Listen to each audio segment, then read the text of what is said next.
Presidenta, la Comisión de Constitución me ha dado el honor de presentar este proyecto. No es un proyecto más, es un proyecto importante y es un proyecto que tiene un texto y un contexto y que vamos a tratar de identificar y que vamos a tratar de hablar, que nos permita reflexionar también por ese contexto y lo que nosotros llamamos la historia reciente. Quiero recalcar primero que los candidatos de los principales partidos, si lo pudiéramos llamar así, o con determinadas chances, o los candidatos de los partidos que están representados en esta sala, han transmitido en los últimos días y en las últimas horas, frente a un nuevo hallazgo de los restos de un desaparecido en el batallón 13, de que hay que seguir buscando. Y esto, señora Presidenta, que yo debería decir por suerte, pero que no podríamos usar ese término por suerte, porque es un acto de humanidad. Lo que han dicho los candidatos es un acto de humanidad. Alguno de ellos ha transmitido que dicen, y la familia lo va a seguir buscando, tenemos que ayudarlos. Y este proyecto trata de eso, de dar una institucionalidad para seguir buscando los restos de los desaparecidos. La pregunta es ¿por qué demoramos tanto? Pregunta que le hago para la izquierda, que ha tenido esta bandera con mucha fuerza, y la digo para el resto de la sociedad, la digo para todos.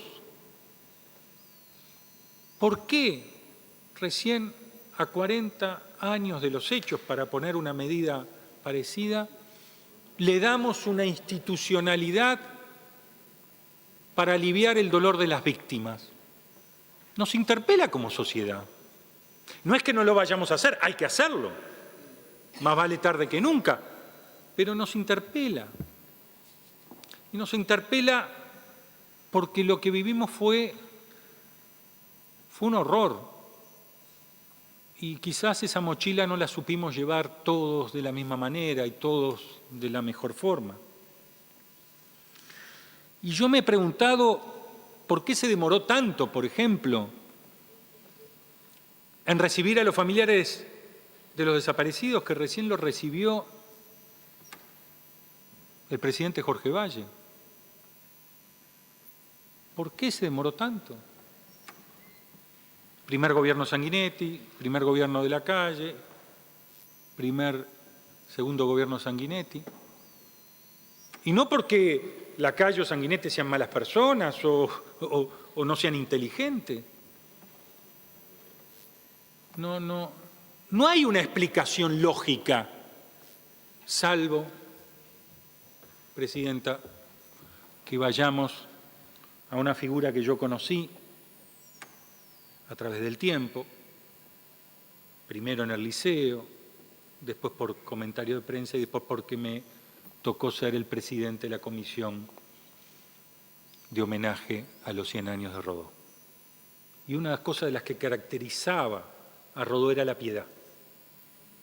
Y yo creo que los uruguayos, y me incluyo, aunque yo personalmente me excluyo permanentemente de esto, no tuvimos piedad con las víctimas y los familiares de las víctimas. Lo digo con tranquilidad de espíritu, pero lo digo interpelándonos. Y me interpelo porque yo sé que hice muchas cosas. Yo encontré a Simón Riquelo, Presidenta.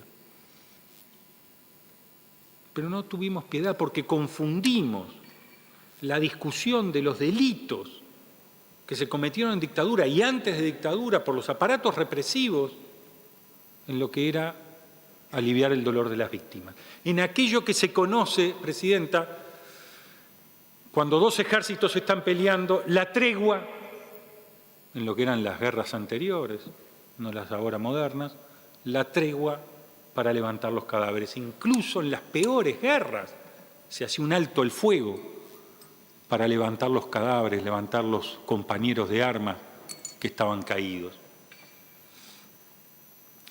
Yo creo que la sociedad toda, la sociedad uruguaya, confundió esas dos cosas. La solución, algunos creían que había que insistir más por la paz. Por supuesto, yo no estaba de acuerdo.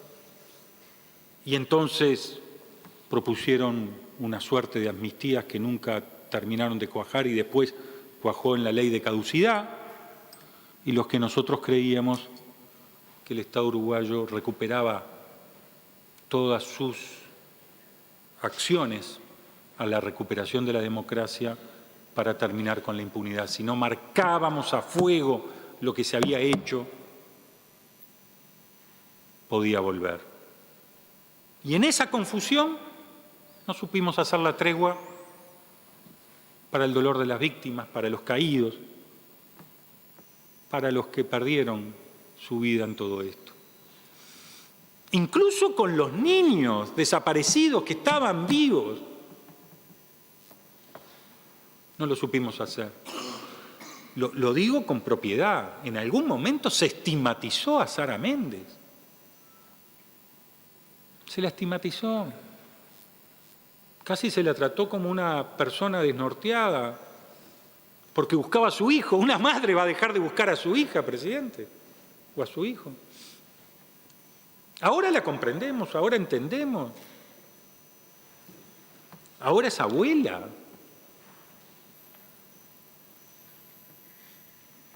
La Comisión para la Paz. ¿Por qué se le puso la Comisión para la Paz?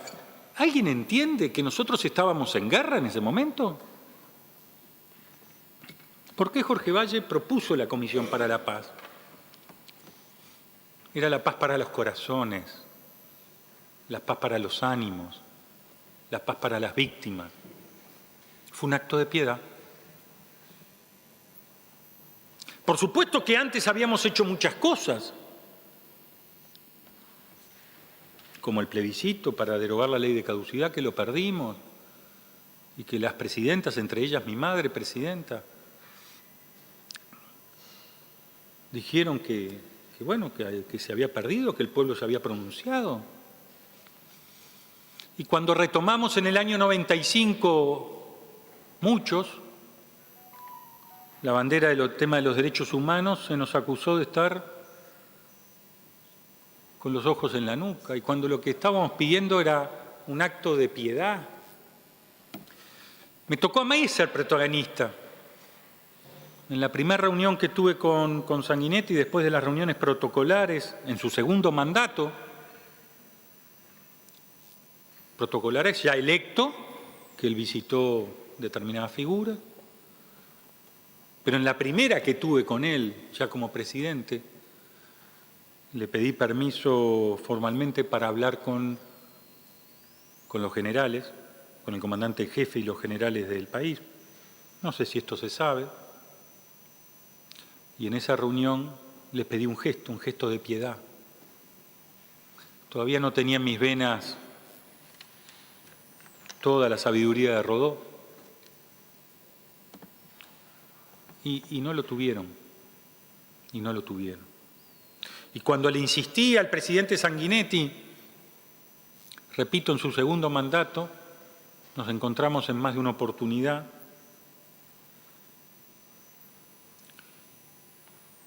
Y dijimos de trabajar, yo le planteé trabajar sobre dos líneas. Los niños desaparecidos, todavía no sabíamos lo de Macarena Hellman, pero sí estaba lo de Simón Riquelo. Y el tema vinculado a los desaparecidos que estaban en los cuarteles, que esa era la información que nosotros teníamos. Sanguinetti fue como sabemos, que tiene carácter, que es un hombre de carácter, que no te lo llevas por delante, dijo, sobre los niños no, empecemos sobre el tema de los desaparecidos. Yo hablo con los generales en actividad, tú hablas con los generales en retiro, y ahí empezaron las conversaciones con varios generales en retiro, entre ellas con el general Balestrino. Y fue ahí que me nombró el tema de la Operación Zanahoria. Y ahí la presentamos a la justicia cuando El presidente dijo, hasta aquí llegué, tendría sus razones. No quiero hacer de esto una controversia política, quiero hacer una interpelación a todos, incluida la izquierda, presidenta, porque recién le estamos dando institucionalidad a esto. 20 años de gobierno de los partidos tradicionales, 15 de la izquierda, y recién le estamos dando la institucionalidad. Interpelo al conjunto de la sociedad. Y cuando presentamos la denuncia, el juez Reyes, hoy presidente de la Asociación de Magistrados, supo separar lo que era la persecución a quienes habían cometido delitos de lesa humanidad y crímenes aberrantes de lo que era rescatar los restos de los desaparecidos que estaban dentro de los cuarteles para darle paz a las víctimas y a los familiares de las víctimas. Él sí supo separar. Quizás fue uno de los adelantados. Quizás fue el primero que entendió que los restos no podían estar en la ley de caducidad, que si había restos había que identificarlos y entregarlos a su familia, que ese acto de piedad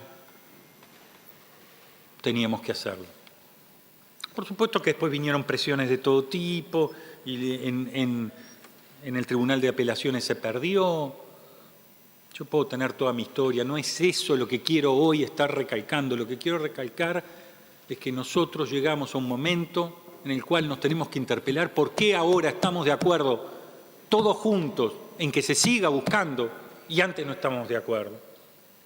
Y estamos todos de acuerdo porque a nuestros corazones entró la piedad. No se puede más que alguien siga buscando 40 años después a su familia, no tiene tranquilidad de espíritu, se siente que está traicionando a su hermano, a su padre, a su madre, a su hijo, y le pide al Estado una y otra vez que responda. ¿Es que Simón Riquelme no tenía el derecho de saber su identidad? Claro que sí. ¿Es que Macarena Gelman no tenía derecho a su identidad? Claro que sí. Cuando el presidente Tabaré Vázquez anunció en su primer discurso, el 1 de marzo del 2005,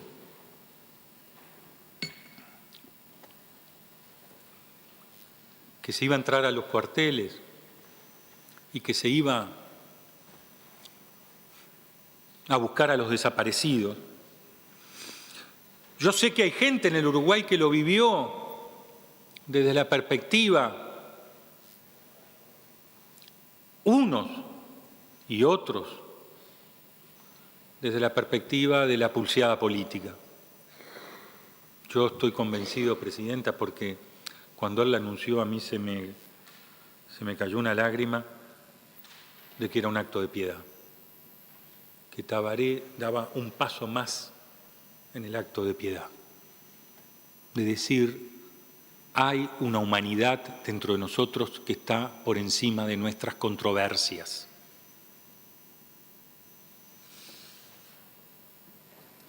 Y sinceramente yo creo que hay que seguir por ese camino. Que cuando un país tiene los conflictos que tuvimos, no entro hoy en la polémica de quién tiene razón, cuando las instituciones no funcionan, cuando el Estado es el que genera terror, cuando el Estado es el que te manda botellas de vino a tu casa, engañándote, para ya no asesinar al que quiera asesinar, sino al conjunto de la familia. Las víctimas y los familiares de las víctimas tienen que tener toda nuestra piedad. No importa en qué lugar estemos de la sociedad, no importa qué partido político votemos.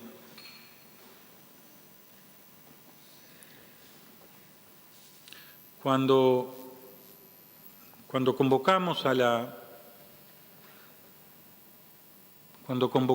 marcha del 20 de mayo, la marcha del 20 de mayo, la marcha de silencio, se convoca todos los años por los familiares de los desaparecidos, pero aquella primera marcha la convocamos casi por los diarios, en un reportaje que me hizo El Observador, y que cuando sale yo llamé al diputado Jorge Pozzi, actual, y a mi hermano Felipe Michelini, y le transmití, ante su sorpresa, le dije, vamos a marchar en silencio, tenemos que construir un camino que va a ser largo, pero que alivie el dolor de las víctimas. Y les pedí que hablaran. Nosotros no teníamos capacidad de movilización, Presidenta, usted lo sabe. Que hablara con las organizaciones sociales, Jorge Pozzi, que estaba más en comunicación con ellas, y a Felipe Michelini le pedí que hablara con Marina Arismendi. Y después, el día de la marcha, esta última hubo mucha agua, pero el anterior, en todas las otras no hubo, salvo la primera que hubo una garúa. Y en esa primera, con mi madre llegamos muy temprano, no había nadie.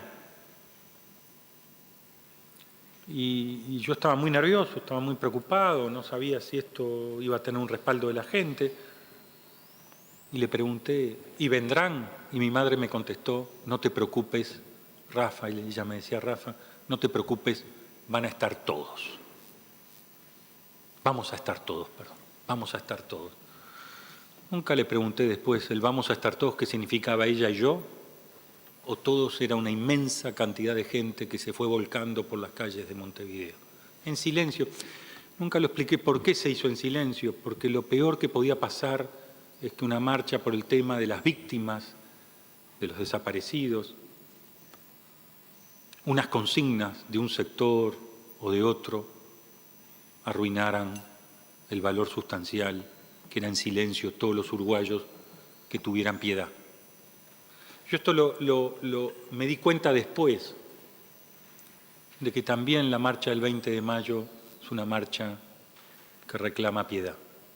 Piedad para los que no están, piedad para los desaparecidos, piedad para las víctimas de la dictadura.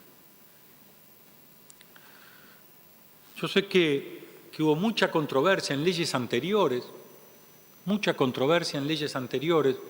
sobre los períodos. Si hubo o no hubo terrorismo de Estado en uno o en otro, todo eso es una discusión. Lo que no hay duda es que hay víctimas. Antes del 73, del 27 de junio del 73 y después. Y este proyecto trata de las víctimas. Y este proyecto trata de piedad para las víctimas y los familiares de las víctimas. Y ahí sí no podríamos diferenciar de ninguna manera que una víctima, producto de una situación represiva, porque ocurrió, como el caso de Gomenzoro, algunas semanas antes del golpe de Estado, no se buscara su cadáver, que por suerte un médico mantuvo cierta parte del esqueleto, y a otra víctima después del 27 de junio si se lo buscara. De eso trata este proyecto, de todos los esfuerzos que se hicieron, ahora institucionalizarlos. Los primeros, muy leves, pero muy importantes, simbólicamente muy importantes. En el gobierno de Valle, después en el primer gobierno de Tabaré, que se empiezan a encontrar restos, después en el gobierno del Pepe Mujica, que se encuentra Julio Castro, que además, con la sorpresa, siempre habíamos pensado que el tema de Julio Castro había una persona de edad, un maestro excepcional, había muerto por algún golpe, algún plantón, ni siquiera uno lo pensaba sobre una tortura o un tormento drástico, porque ¿qué podría aportar Julio Castro a la, entre comillas, lucha contra la sedición, que así lo veían los militares?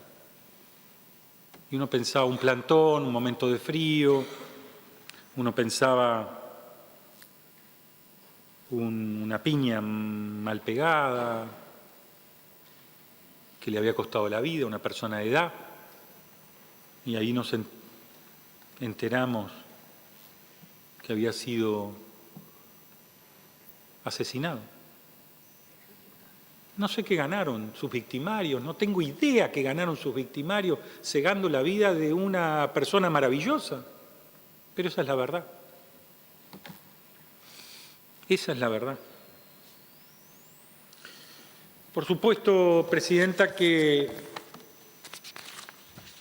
el proyecto, que cuenta con 16 artículos, en su primer artículo le compete a la Institución Nacional de Derechos Humanos que se encargue de este tema. ¿Por qué? Porque si estamos todos de acuerdo, lo mejor es sacarlas de cualquier institución, organismo que tenga carácter político. Si ahora es un compromiso de todos, qué mejor que tenga una institucionalidad para buscar los restos de los desaparecidos.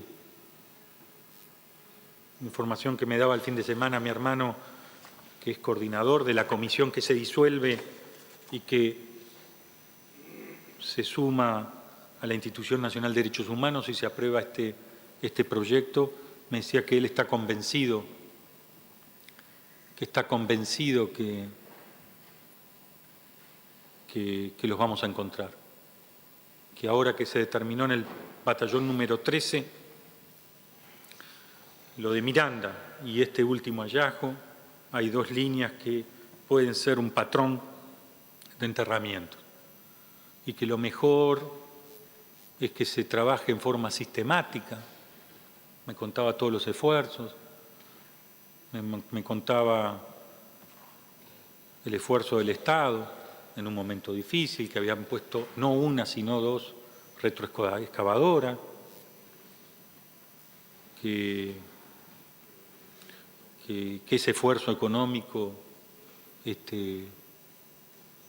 mucha gente podía no comprenderlo, podía no entenderlo, podía pensar que era una pérdida de tiempo y que este proyecto de ley, a darle la institucionalidad y conformar esto, un compromiso de todos, lo saca del ámbito político partidario, y pone a la sociedad uruguaya reencontrándose con esa piedad que no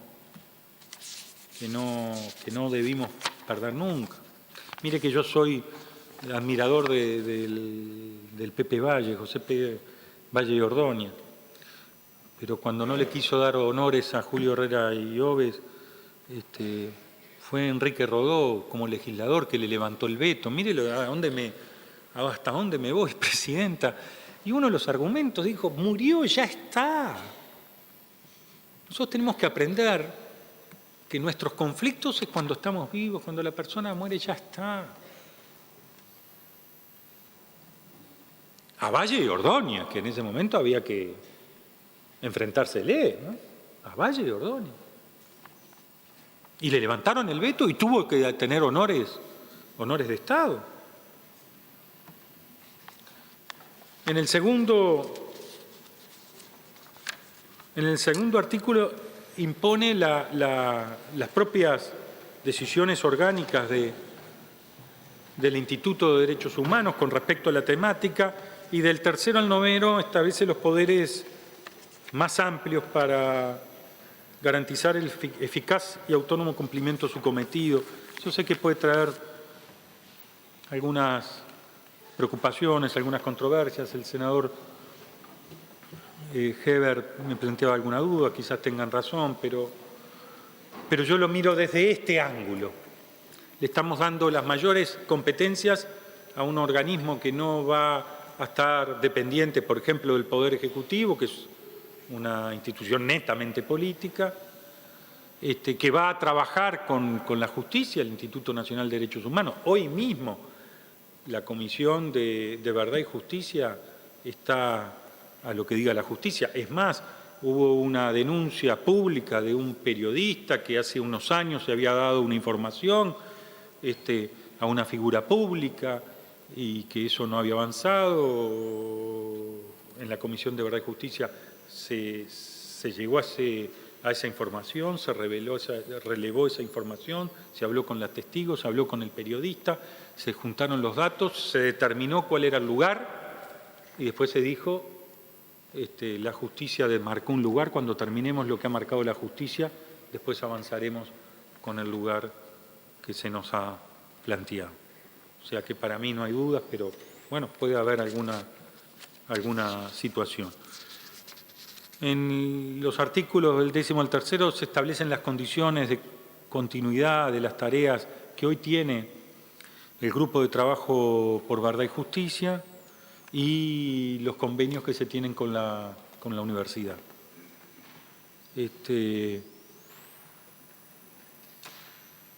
Después, en los restantes, se establece que se haga el seguimiento a través del Ministerio de Educación y Cultura de las actuaciones que se están haciendo para las causas, tanto nacional como internacional, porque hay causas internacionales. La Fiscalía especializada en crímenes de lesa humanidad, en el artículo 15º, y se establece en el último que los recursos que se están dando ya asignados en el presupuesto por parte de la Presidencia de la República se derivarán a esta entidad para seguir con esos trabajos hasta que venga el próximo gobierno y establezca los recursos que correspondan o que digan o los que el Parlamento determine en función de las mayorías correspondientes. Sé que la parte jurídica siempre puede ser controversial. Yo me basé, señora Presidenta, en la parte de conceptos políticos. Yo estoy convencido que esta ley nos ennoblece, nos reconcilia como sociedad, recupera esa piedad perdida de cuánto insistí en mis intervenciones y podremos seguir discutiendo sobre la verdad, sobre los acontecimientos, sobre las circunstancias de lo que fue los hechos acaecidos en los años 70, pero por suerte hay una voluntad común, conjunta, que dice que seguir buscando a los desaparecidos, tener piedad con ellos y con su familia, tener un gesto para con ellos, de piedad para con ellos, es lo que nos salva de ser una sociedad que no encuentre su camino y que perdure en las peores prácticas conocidas. Es por ello que con toda mi fuerza y todo mi calor, Presidenta, aspiro que este Senado hoy vote este proyecto de ley. Muchas gracias. Gracias, señor senador. Tiene la palabra el senador Mier.